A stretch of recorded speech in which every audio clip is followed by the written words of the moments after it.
Fala pessoal, tudo bem? Sejam muito bem-vindos para mais um encontro aqui do nosso curso de Direito Administrativo.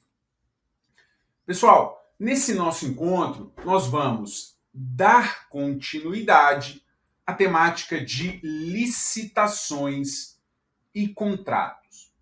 Para relembrarmos, nós paramos no nosso último encontro neste momento, nos procedimentos, nas fases do procedimento licitatório. E aí nós vimos as fases da licitação e, inclusive, fizemos a comparação da 1433 com a 8666. Bom, dando continuidade ao nosso estudo, eu quero falar com você sobre esse ponto. Veja, dentro do procedimento, eu quero falar sobre audiência pública e sobre consulta pública. Pessoal, a realização desses dois institutos, audiência e consulta pública, consiste na consagração de uma administração consensual. Perfeito? Então, a realização de audiência pública e de consulta pública é a concretização de uma administração consensual. E o que é isso? Administração consensual. Pessoal, a administração consensual é o fenômeno da administração pública em que ela chama os particulares, em que ela chama os interessados, aqueles que vão sofrer diretamente as consequências do ato da administração, vão sofrer as consequências e, portanto, a administração chama todos esses interessados, todas essas pessoas, para participarem da tomada de decisões, seja por meio da audiência pública, que consiste um evento com uma data específica para acontecer, seja a consulta pública, que é um lapso temporal em que os interessados podem enviar sugestões, opiniões, enfim, podem participar durante um lapso temporal. Então, a realização desses dois institutos consagra a administração consensual, a administração chamando os interessados a participarem da tomada de decisão. Pessoal, isso confere maior legitimidade democrática para os atos da administração pública. Perfeito? Veja, pessoal, então observe ainda, antes de nós passarmos nos dispositivos, eu quero chamar a atenção para você que a 8666 tem uma previsão de uma audiência pública obrigatória, que é para licitações cujos valores sejam superiores a 100 vezes o valor da concorrência lá na licitação. Só que aqui não há mais essa obrigatoriedade de audiência pública. A audiência pública agora sempre será uma faculdade. Por outro lado, a nova lei trouxe também de maneira expressa agora a possibilidade da consulta pública, coisa que não havia na 8666, embora a administração realizasse. Então tá aqui, olha, artigo 21. A administração poderá, olha o verbo, poderá convocar com antecedência mínima de 8 dias úteis audiência pública presencial ou à distância, na forma eletrônica, sobre licitação que pretenda realizar, com disponibilização prévia de informações pertinentes, inclusive o estudo técnico preliminar, elementos do edital e outros, com possibilidade de manifestação de todos os interessados. Vem o parágrafo único e estabelece que a administração também poderá submeter à licitação prévia consulta pública, mediante a disponibilização dos seus elementos a todos os interessados, que poderão formular sugestões no prazo fixado. Perfeito? Então, está aí a realização de consulta pública e de audiência pública. Perfeito? Bom, agora sim nós vamos entrar no tópico que na nossa última aula eu disse que nós iniciaríamos, mas eu gostaria de ter passado antes nesse tópico da audiência pública e da consulta pública. Trago para você este tópico, as modalidades da licitação, que na nova lei vêm previstas no artigo 28, e estão aqui as modalidades de licitação: pregão, concorrência, concurso, leilão e o diálogo competitivo. Pessoal, trago para você aqui as modalidades da lei 8666. E aí, na 8666, eu tenho outras 5 modalidades. Eu vou ter a concorrência, eu vou ter a tomada de preço, eu vou ter o convite, eu vou ter o concurso e eu vou ter o leilão. Eu tenho ainda uma modalidade específica na Lei 10.520. Eu vou ter a modalidade específica do pregão. Bom, o que aconteceu com a entrada em vigor da nova lei? Na verdade, o que acontece com a nova lei? Ela pega a tomada de preço e extingue, ela pega o convite e extingue, alça o pregão para a lei geral e ainda cria uma nova modalidade, este diálogo competitivo. Perfeito? O que nós vamos fazer aqui? Vamos passar em algumas dessas modalidades, as que eu reputo mais relevante para fins de prova e pensando em novidades, e vamos estudar essas modalidades. Antes disso, uma coisa relevantíssima que acontece com a nova lei é que a escolha da modalidade agora é de acordo com a natureza do objeto. A escolha da modalidade de licitação vai ocorrer de acordo com a natureza do objeto. Diferente da 8666, em que a escolha da modalidade poderia ocorrer por valores da licitação, então a concorrência com os valores mais vultosos, a tomada de preço com os médio vultosos e o convite com os menos vultosos, aqui agora acabou essa escolha de licitação, de modalidade de licitação por meio de valores. Obrigatoriamente agora, a escolha da modalidade vai se dar de acordo com a natureza do objeto. E, como estava previsto na Lei 8666, também aqui está, é vedada a criação ou a combinação entre as modalidades já existentes. É vedada a criação e a combinação das modalidades já existentes. Bom, vamos lá. A primeira modalidade que eu trago para você, que nós vamos estudar, é o pregão, que tem o seu conceito no artigo 6º, no inciso 41. De acordo com o dispositivo legal, o pregão é a modalidade de licitação, olha atenção pessoal, é a modalidade de licitação obrigatória para a aquisição de bens e serviços comuns, cujo critério de julgamento poderá ser o menor preço ou o maior desconto. Então, diferente da legislação anterior, em que o pregão poderia ser usado para a aquisição de bens e serviços comuns, porque poderia também ser usada a concorrência, poderia ser usada a tomada de preço, o convite. Aqui agora, para aquisição de bens e serviços comuns, obrigatoriamente será utilizado o pregão. Na aquisição de bens e serviços comuns, obrigatoriamente vai se utilizar o pregão. e chama atenção para você para os critérios de julgamento.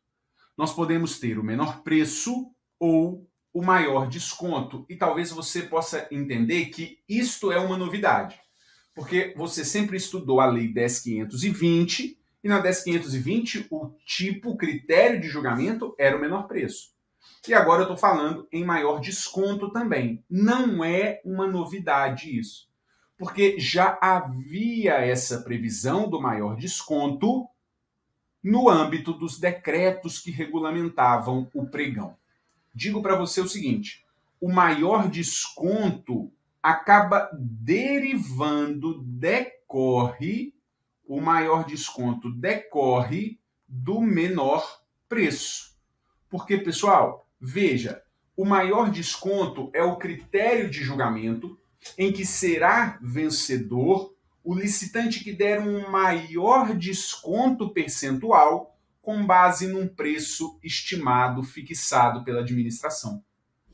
Então, se o vencedor vai ser o que vai dar o maior desconto, no frigir dos ovos, o vencedor é aquele que vai cobrar o menor preço, porque o maior desconto vai gerar o menor preço. Muito bem. Veja, o pregão também será cabível para formação do SRP, do Sistema de Registro de Preço, nos termos do artigo 6º do inciso 45, perdão. Veja, pessoal, ainda, o pregão também pode ser utilizado para a contratação de serviços de engenharia, desde que possam ser qualificados como comuns. E aí a gente precisa estudar um artigo relevantíssimo, o artigo 29, parágrafo único da nova lei, que estabelece que o pregão não se aplica. Veja, pessoal, o pregão não se aplicará às contratações de serviços técnicos especializados, de natureza predominantemente intelectual, não se aplicará a obras e a serviços de engenharia. Agora, atenção, exceto os serviços comuns de engenharia. Então, muito cuidado, o pregão pode ser aplicado aos serviços comuns de engenharia. Ele pode ser aplicado aos serviços de engenharia, desde que sejam qualificados como comuns, aos serviços comuns de engenharia. Agora, o pregão não se aplica para contratação de serviços técnicos de natureza predominantemente intelectual, o pregão não se aplica também a obras e aos serviços especiais de engenharia. O pregão não se aplica aos serviços especiais de engenharia. Muito bem. Vamos falar agora da concorrência. E observe, meus amigos, que a concorrência vem com previsão no artigo 6º, no inciso 38. Veja, antes de nós passarmos nas disposições, eu quero chamar a atenção para você pelo seguinte: a concorrência, no âmbito da 8666, eu brincava e falava que era o pretinho básico. Quando você, mulher, você, homem, está em dúvida de que roupa você vai para uma festa, para algum lugar, como é que você vai? Vai de preto. É o pretinho básico, não é verdade? Cabe sempre, em qualquer lugar. A concorrência era assim. A concorrência era a modalidade de licitação cabível sempre. Não é mais. A concorrência agora tem um cabimento específico, que é o que a gente passa a ver. Então, nos termos do artigo 6º, no inciso 38, a concorrência é a modalidade de licitação para a contratação de bens e serviços especiais, para obras e para os serviços comuns e especiais de engenharia. Chama atenção para os serviços comuns, porque aqui pode tanto a concorrência, como também pode o pregão. Pode tanto a concorrência quanto o pregão. E aí chama a atenção o seguinte: quais são os critérios de julgamento que podem ser utilizados na modalidade pregão? Pode ser utilizado o menor preço, pode ser utilizada a melhor técnica ou conteúdo artístico, a técnica e preço, o maior retorno econômico e o maior desconto. Ou seja, cabem todos os critérios de julgamento, exceto o maior lance. Cabem todos os critérios de julgamento, exceto o maior lance. Por quê, pessoal? Porque o maior lance vai ser próprio da modalidade leilão.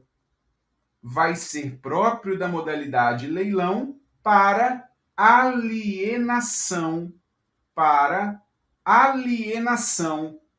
de bens públicos. Então, não cabe concorrência para alienação de bens públicos, algo que era possível no âmbito da 8666, que agora no âmbito da 14.133 não será mais. Então não é cabível mais a concorrência para tudo. Ela não vai caber para alienação de bens públicos, ela não vai caber para aquisição de bens e serviços comuns, porque aqui obrigatoriamente usa-se o pregão. Então a concorrência tem esse cabimento específico que aqui está previsto. Chama atenção, pessoal, que a concorrência também poderá ser utilizada para a formação do SRP, poderá ser utilizada para a formação do sistema de registro de preços. Perfeito? Bom, muito bem. O que a gente passa a estudar agora? A nova modalidade, a novidade. A gente passa a estudar o diálogo competitivo, que tem previsão no artigo 6º, no inciso 42. Pessoal, diálogo competitivo, como o próprio nome diz, vai haver um diálogo entre os licitantes e, posteriormente, uma competição. Vai haver um diálogo e, posteriormente, uma competição entre os licitantes. O diálogo competitivo é a modalidade de licitação em que a administração pública precisa contratar, ela precisa fazer a licitação porque ela precisa contratar, para serviços, para situações em que ela necessita, mas não sabe fazer. A administração precisa contratar, mas ela não sabe como proceder para realizar essa contratação. Ela não sabe como estabelecer as regras do edital, seja porque há uma inovação tecnológica, seja porque ela não consegue elaborar o termo básico, o edital, o termo de referência, ela não sabe como fazer para contratar. E aí ela vai fazer o diálogo competitivo. Ou seja, pessoal, grave na sua cabeça que a modalidade diálogo competitivo será para licitações complexas, para grandes licitações da administração pública, e não para o corriqueiro, e não para o dia a dia. Perfeito? Outra coisa, o diálogo competitivo vai ter duas grandes fases: a fase de diálogos e a fase de competição, conforme a gente passa a estudar a partir de agora. De acordo com o artigo 6º, no seu inciso 42, o diálogo competitivo consiste na modalidade de licitação para a contratação de obras, serviços e compras, em que a administração realiza, diálogos com licitantes previamente selecionados mediante critérios objetivos, com o intuito de desenvolver uma ou mais alternativas capazes de atender às suas necessidades, devendo os licitantes apresentar proposta final após o encerramento dos diálogos. Então, as duas fases: a fase de diálogos e a fase da competição, a fase da apresentação das propostas. Então, vem cá, Vamos começar. Pessoal, primeiro, o diálogo competitivo surge no direito europeu. O artigo 29 da Diretiva 2004/18 do Parlamento e do Conselho Europeu. Essa é a marca do diálogo competitivo. Também chamado, em Portugal, por exemplo, de diálogo concorrencial. Não interessa como é que é chamado em Portugal. O que eu quero que você entenda e grave, porque isso é uma boa questão de prova, é que surge o diálogo competitivo no direito europeu. E aí, olha que mais relevante ainda. O diálogo competitivo é uma exceção à regra.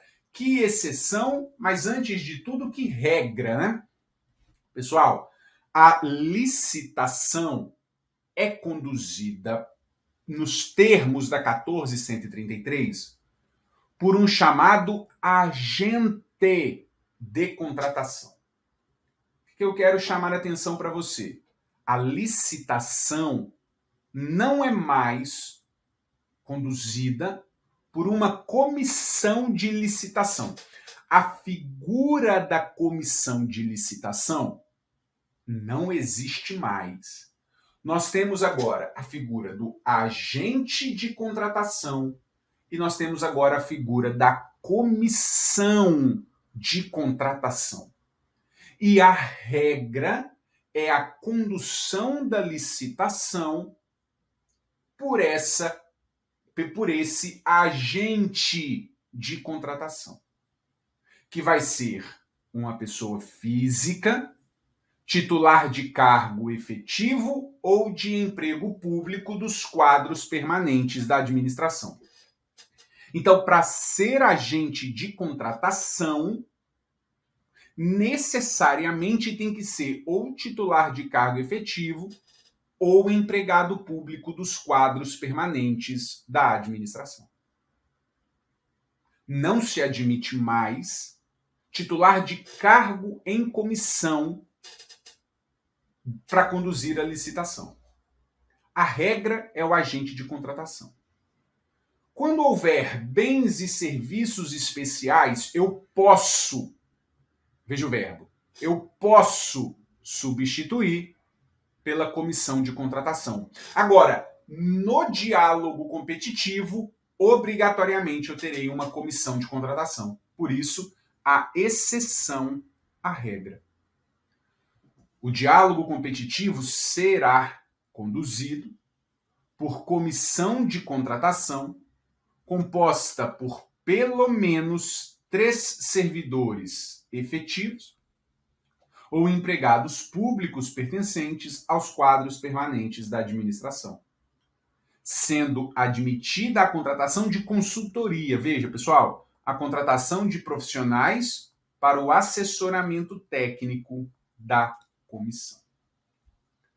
Bom, quais são os casos em que eu posso ter diálogo competitivo? E aí é muita atenção ao artigo 32, porque veja, o diálogo ficará restrito. Quando diz que o diálogo ficará restrito, quer dizer que só cabe nessas hipóteses. O diálogo ficará restrito às seguintes contratações. Veja, a contratação que vise a contratar objeto que envolva as seguintes condições: inovação tecnológica ou técnica, impossibilidade da administração ter sua necessidade satisfeita sem adaptação de soluções disponíveis no mercado, impossibilidade de as especificações técnicas serem definidas com precisão suficiente pela administração. Ainda ficará restrito também para que verifique a necessidade de definir e identificar os meios e as alternativas que possam satisfazer suas necessidades. Com destaque, veja, para a solução técnica mais adequada, para os requisitos técnicos aptos a concretizar a solução já definida e a estrutura jurídica ou financeira do contrato. Então, apenas nessas situações o diálogo competitivo será possível. Portanto, é nítido e é claro que o diálogo competitivo não é a regra, é a exceção, porque ele será destinado para licitações mais complexas. Veja, meus amigos, o diálogo, como eu disse, tem 2 fases. A fase de diálogos e a fase competitiva. Veja a fase de diálogos primeiro. Nós teremos um edital para inaugurar a fase de diálogos, que vai estabelecer um prazo mínimo de 25 dias úteis para manifestação de interesse de participação da licitação. Essa fase de diálogos poderá ser mantida até que a administração, em decisão fundamentada, identifique a solução ou as soluções que atendam às suas necessidades. O edital poderá prever a realização de fases sucessivas de diálogo, em que cada fase poderá restringir as soluções ou as propostas a serem discutidas. Então, veja, para iniciar a fase de diálogos, precisa-se ter um edital, que vai dar o prazo mínimo de 25 dias úteis para que os interessados apresentem as suas propostas. E o que é mais relevante, eu tenho a grande fase de diálogos, mas dentro dela eu posso ter pequenas fases de diálogos. Fases de diálogos sucessivas, em que cada momento discute-se uma situação específica. Perfeito? Muito bem. Agora, a fase competitiva.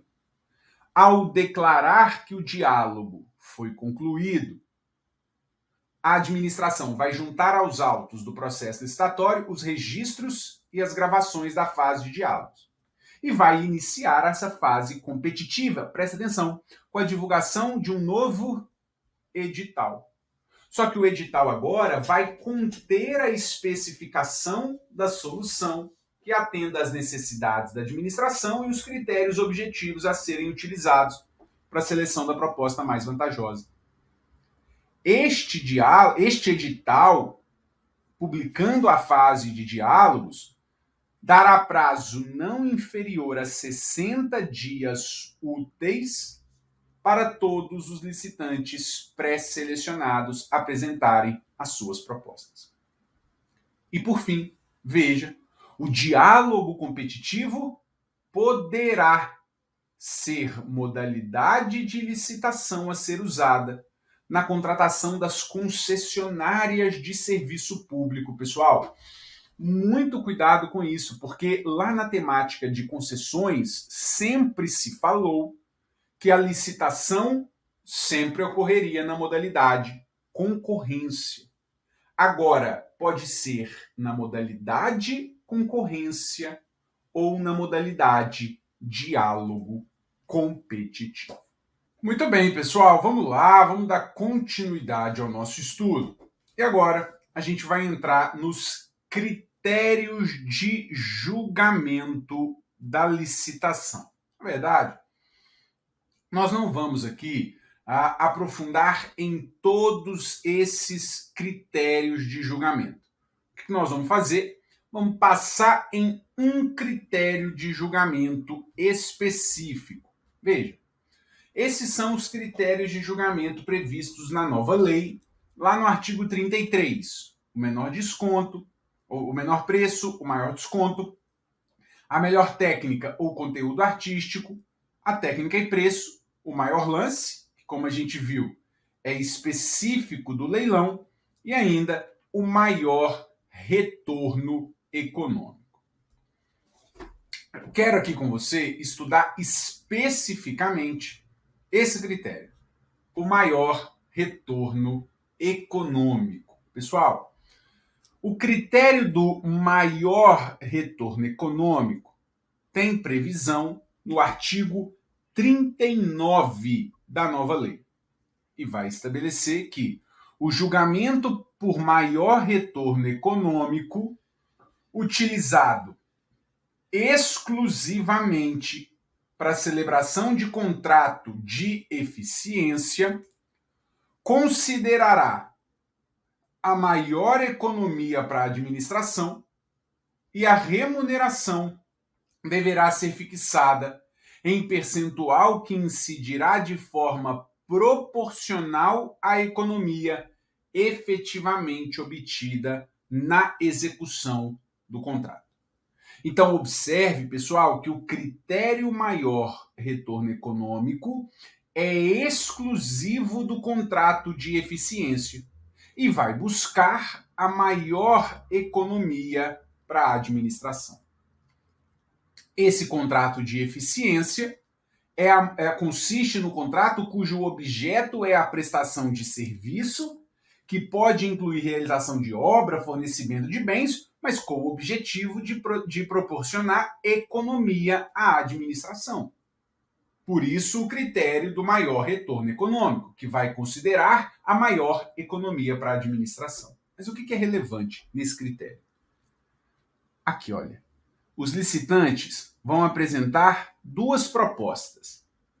Eles apresentam a proposta de trabalho, em que vão dizer o que eles vão fazer, a obra, o serviço, o bem, o que eles vão fazer para gerar a economia, e vão trazer a economia que se estima gerar.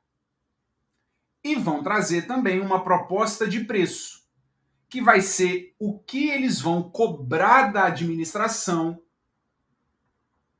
para realizar esse serviço, que corresponderá ao percentual sobre a economia que se estima gerar durante o período, expressa em unidade monetária. Então, pessoal, o licitante vencedor no critério maior retorno econômico é pegar a sua proposta de trabalho e subtrair a sua proposta de preço.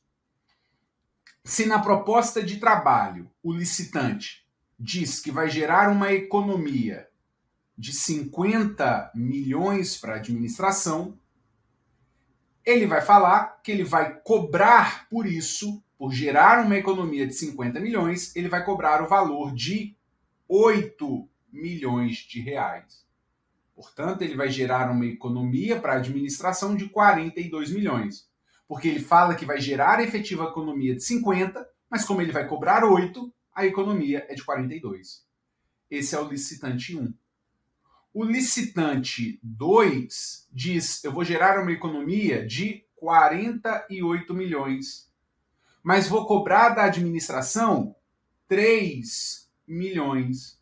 Eu vou gerar, então, uma economia para a administração de 45 milhões. Então, o licitante 2 é o vencedor.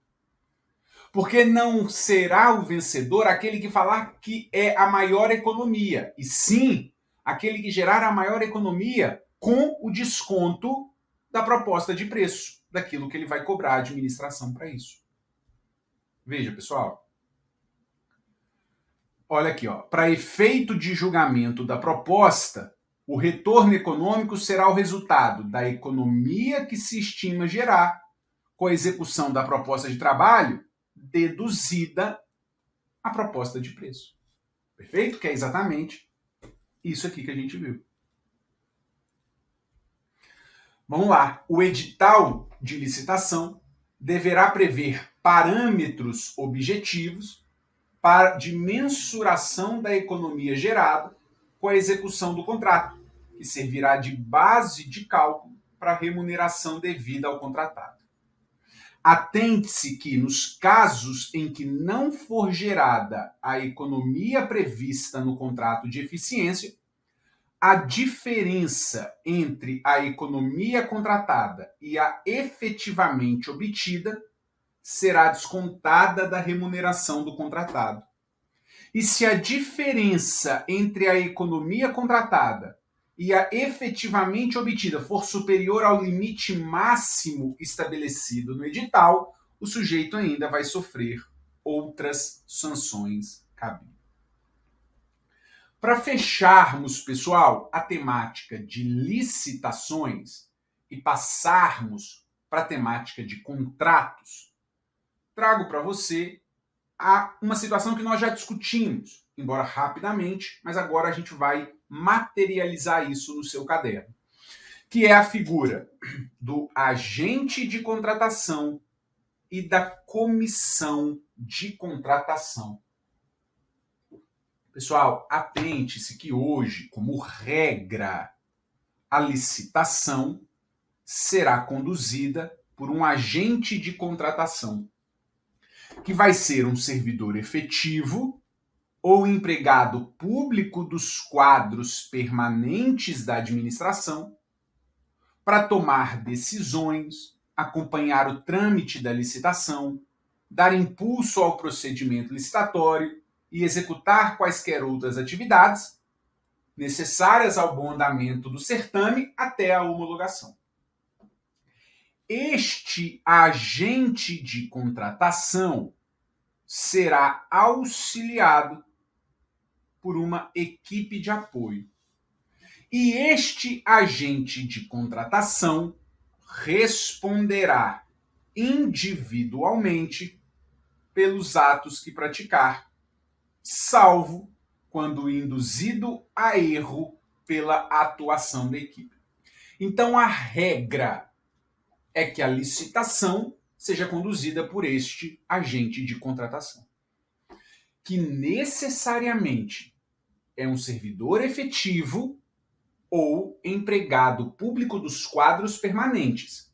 Não há possibilidade de termos titular de cargo em comissão. Atente-se ainda, pessoal, que este agente de contratação vai ser conduzido, vai ser auxiliado por uma equipe de apoio. E ele, agente de contratação, responde individualmente, salvo quando induzido a erro pela equipe. Aí vamos lá. Em licitações que envolvam bens ou serviços especiais, este agente de contratação poderá ser substituído por uma comissão de contratação. Essa comissão de contratação vai ser formada por, no mínimo, 3 membros.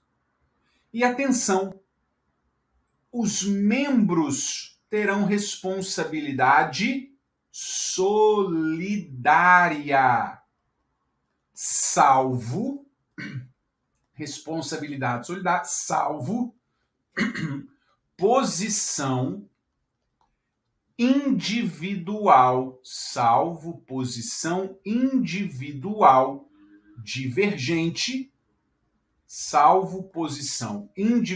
divergente, devidamente fundamentada e consignada em ata.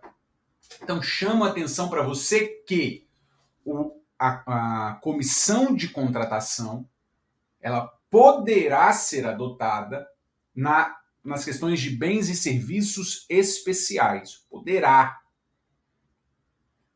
Será composto por 3 membros, no mínimo 3 membros, e a responsabilidade deles é solidária, salvo posição individual divergente, devidamente fundamentada e consignada em ata.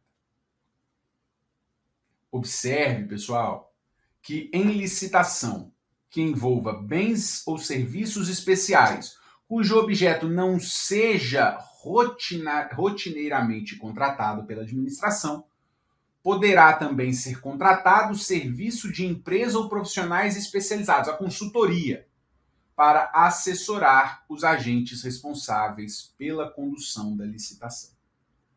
Como nós já vimos, o diálogo competitivo será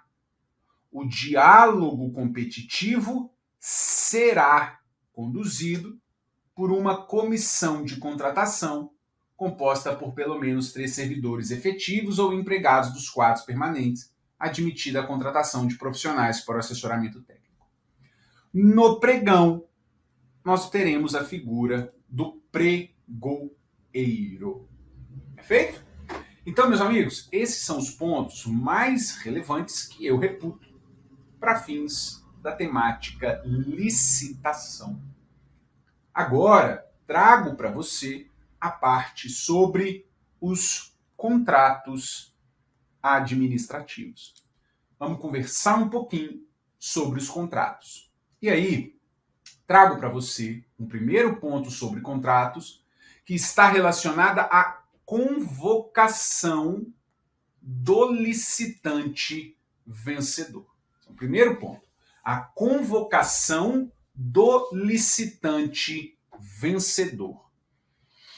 Porque na 8666, convoca-se o licitante vencedor, que se ele não quiser contratar, ele vai sofrer as sanções, mas vai se chamar os remanescentes na ordem de classificação para contratar nos termos propostos pelo vencedor. Ou a administração revoga a licitação. Então preste atenção. Na Lei 8666, convoquei o licitante vencedor para contratar. Ele não foi, ele vai sofrer sanções. E a administração tem dois caminhos: convocar os remanescentes na ordem de classificação para contratar nos termos do vencedor. Ou a administração revoga a licitação. Olha o que está previsto na nova lei. Veja, pessoal, quando o convocado, quando o vencedor não assinar o contrato, não aceitar ou não retirar o instrumento equivalente, veja, será facultado à administração convocar os remanescentes na ordem de classificação para a celebração do contrato nas condições propostas pelo vencedor. Até aqui, nenhuma novidade. Igual ao que estava previsto na 8666. Mas o que acontecia, pessoal? O licitante convocado, o remanescente, para contratar nos termos do vencedor, ele não ia.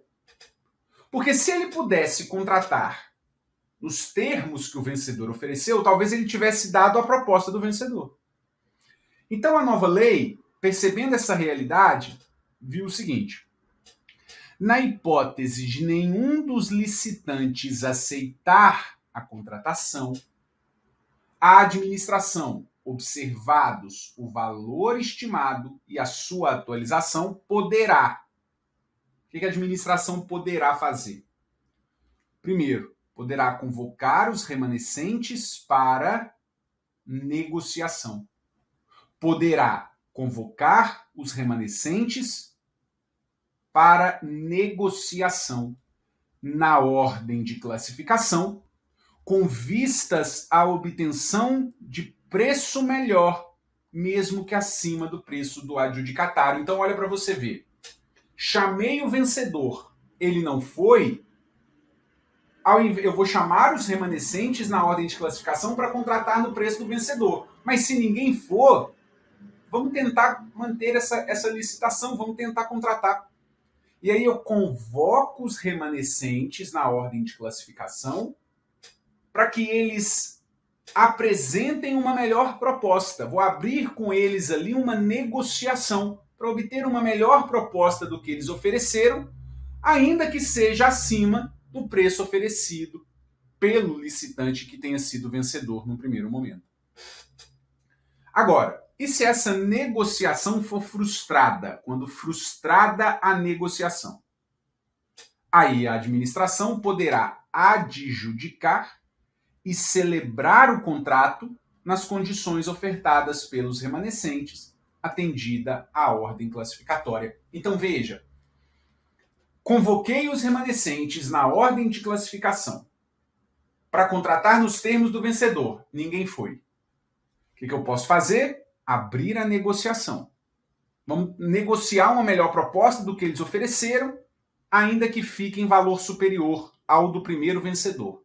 Se ninguém for, eu vou chamar na ordem de classificação e vou convocá-los. Falar, olha, eu quero a sua proposta agora. Então vem. E se estiver dentro do prazo de validade da proposta, pessoal, nessa segunda situação, se estiver dentro do prazo de validade da proposta, ele vai ter que ir, sob pena de sofrer também sanção. Observe que, decorrido o prazo de validade da proposta, indicado no edital, sem convocação para a contratação, ficarão os licitantes liberados dos compromissos assumidos.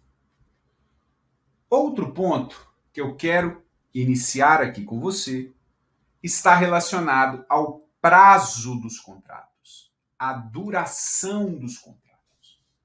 Na 8666, esse é um tema muito Simples. A regra na 8666 é a vigência do crédito orçamentário até 1 ano, até 12 meses, porque é a vigência do crédito orçamentário. E nós temos 4 exceções.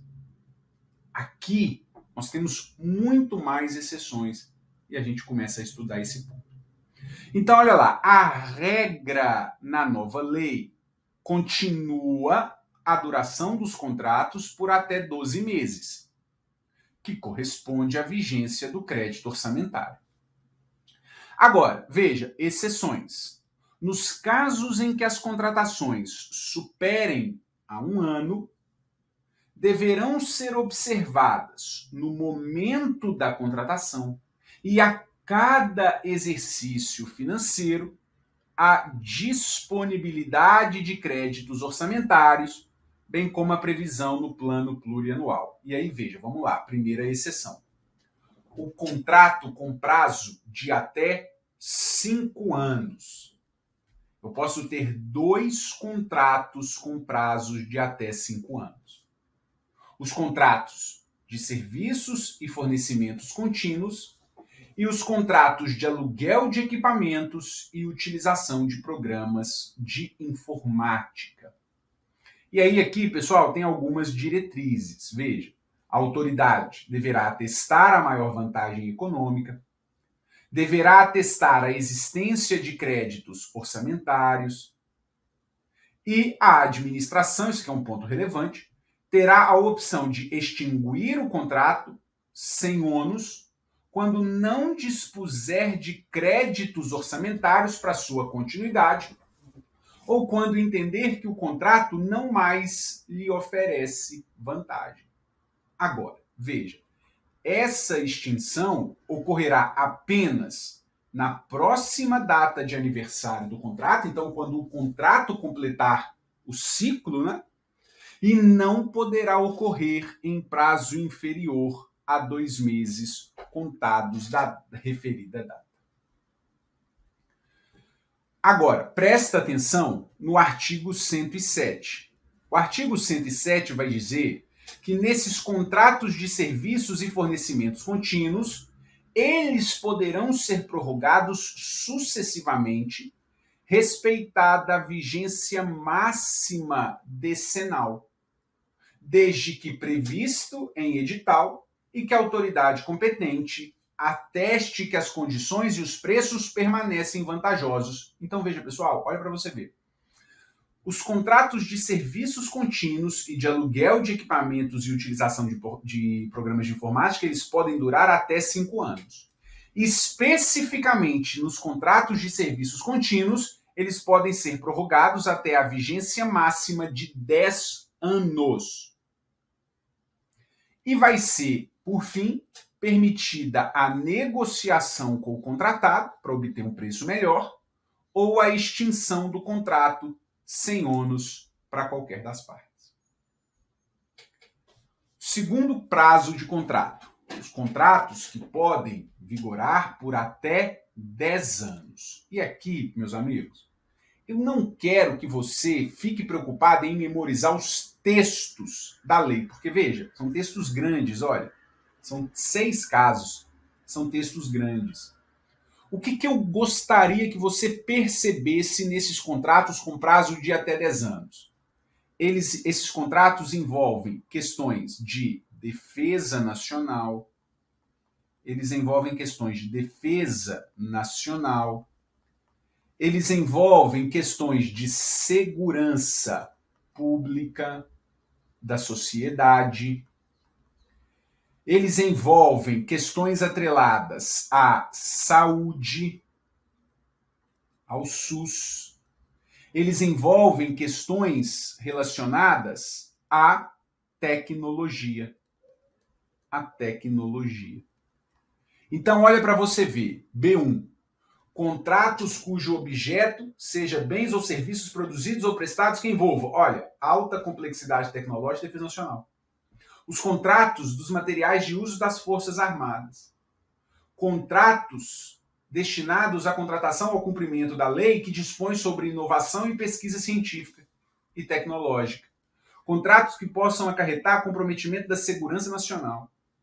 Contratos atrelados, olha, a transferência de tecnologia de produtos estratégicos para o SUS e também questões atreladas ao SUS. Então, não precisa memorizar essas hipóteses, porque são muito grandes, você não tem só isso para estudar. O que eu quero aqui é que você tenha um macete, a manha para perceber, para sentar na prova. E aí são esses os casos que vão legitimar esses contratos com prazo de até 10 anos. Ainda, relevantíssimo, pessoal, contrato por prazo indeterminado. Não é efetivamente uma novidade, isso já havia previsão em legislações esparsas. Mas é porque é novidade em termos de lei de licitações, porque a 8666 expressamente vedava a celebração de contratos por prazo indeterminado. A nova lei não. A nova lei estabelece expressamente a possibilidade, nos termos do artigo 109, da administração poder estabelecer a vigência de contrato por prazo indeterminado, nos contratos em que ela seja usuária de serviço, em regime de monopólio, desde que comprovado a cada exercício financeiro créditos orçamentários vinculados à contratação. Então é possível a celebração de contratos por prazo indeterminado. Ainda trago para você contratos que vigoram por até 15 anos. São os contratos de operação continuada de sistema estruturante de tecnologia da informação, então os contratos de TI, poderão ter vigência máxima de 15 anos. Trago ainda os contratos que gerem receitas e os contratos de eficiência. O prazo desses contratos pode ser de até 10 anos, se não houver investimento, e de até 35 anos, quando houver investimento, e serão considerados investimentos aqueles que impliquem elaboração de benfeitorias permanentes, realizadas exclusivamente às expensas do contratado, que serão revertidas ao patrimônio da administração. E aí eu vou encerrar com você esse nosso encontro aqui nos contratos por escopo, porque estes vão exigir da gente um pouquinho mais de raciocínio. Perfeito? E aí exige um pouquinho mais de tempo. Meus amigos, então eu encerro aqui com vocês e nós nos encontramos na nossa última aula para fecharmos a temática dos contratos. Um grande abraço, fiquem com Deus. Tchau, tchau.